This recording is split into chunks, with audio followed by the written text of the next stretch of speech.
കേരളത്തിൽ സ്ഥിരതാമസക്കാരായ 35 വയസ്സിനും 60 വയസ്സിനും ഇടയിൽ പ്രായമുള്ള സ്ത്രീകൾക്കും ട്രാൻസ് വുമൺ വിഭാഗത്തിൽപ്പെട്ടവർക്കും പ്രതിമാസം 1000 രൂപ വീതം നൽകുന്ന പദ്ധതിയിലേക്ക് ഇന്നു മുതൽ അപേക്ഷ നൽകാം. സംസ്ഥാനത്തെ സ്ത്രീകളുടെ ക്ഷേമം ഉറപ്പാക്കുന്നതിനായി കേരള സർക്കാർ ആവിഷ്കരിച്ച സ്ത്രീ സുരക്ഷാ പദ്ധതിയിലൂടെയാണ് 1000 രൂപ വീതം പ്രതിമാസം ലഭിക്കുക. അപേക്ഷകൾ ഡിസംബർ 22 മുതൽ സ്വീകരിച്ചു തുടങ്ങുമെന്ന് തദ്ദേശ സ്വയംഭരണ വകുപ്പ് പ്രിൻസിപ്പൽ ഡയറക്ടർ അറിയിച്ചു. നിലവിൽ സംസ്ഥാനത്തെ മറ്റ് സാമൂഹ്യക്ഷേമ പദ്ധതിയുടെയോ പെൻഷനുകളുടെയോ ഗുണഭോക്താക്കളല്ലാത്ത അർഹരായ സ്ത്രീകൾക്ക് അപേക്ഷിക്കാം. കേരളത്തിൽ സ്ഥിരതാമസക്കാരായ 35 വയസ്സിനും 60 വയസ്സിനും ഇടയിൽ പ്രായമുള്ള സ്ത്രീകൾക്കും ട്രാൻസ് വുമൺ വിഭാഗത്തിൽപ്പെട്ടവർക്കുമാണ് പദ്ധതിയുടെ പ്രയോജനം ലഭിക്കുന്നത്.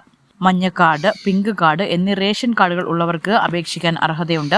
വിധവ പെൻഷൻ, അവിവാഹിത പെൻഷൻ, വികലാംഗ പെൻഷൻ എന്നിവയ്ക്ക് പുറമെ വിവിധ സർവീസ് പെൻഷനുകൾ, കുടുംബ പെൻഷൻ, EPF പെൻഷൻ എന്നിവ കൈപ്പറ്റുന്നവർക്കും ഈ പദ്ധതി പ്രകാരം ആനുകൂല്യം ലഭിക്കില്ല.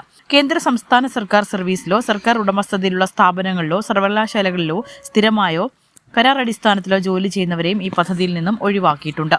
അപേക്ഷ സമർപ്പിക്കുന്നവർ പ്രായം തെളിയിക്കുന്നതിനായി ജനന certificate, school certificate, driving licence, passport എന്നിവയിൽ ഏതെങ്കിലും ഒന്ന് ഹാജരാക്കണം.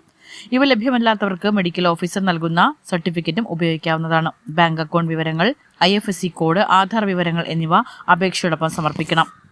അപേക്ഷയോടൊപ്പം സ്വന്തം സാക്ഷ്യപ്പെടുത്തിയ സത്യപ്രസ്താവനയും ഉൾപ്പെടുത്തണം. ആനുകൂല്യം ലഭിക്കുന്നവർ എല്ലാ വർഷവും ആധാർ അധിഷ്ഠിതമായി വാർഷിക മസ്റ്ററിംഗ് നടത്തണം. ഗുണഭോക്താവ് മരണപ്പെട്ടാൽ ആനുകൂല്യം അവകാശികൾക്ക് കൈമാറാൻ വ്യവസ്ഥതയില്ല.